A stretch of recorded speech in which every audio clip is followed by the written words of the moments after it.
How to get the ProBot leveling system on Discord. Hello guys, this is Atticus and welcome back to another tutorial video.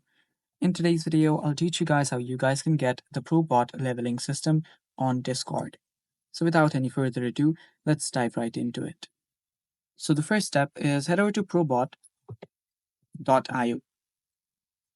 After you search for that website, this is what will open up. Now what you'll need to do is tap on add to Discord.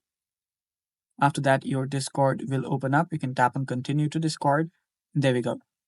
Now what you'll need to do is you'll simply have to add this to your server.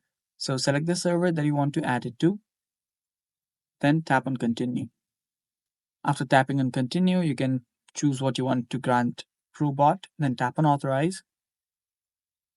After doing that, you'll need to go to the CAPTCHA and the ProBot will be, added to your server. Now you can head back to ProBot. Let's go to ProBot and there you can see from here now you can set up your Discord servers, set up different levels and different you can set up different versions on you can set up different rules, you can set up different level up perks on your Discord server. And that's how you do it. Thanks for watching. Stay tuned for more and bye bye. Take care.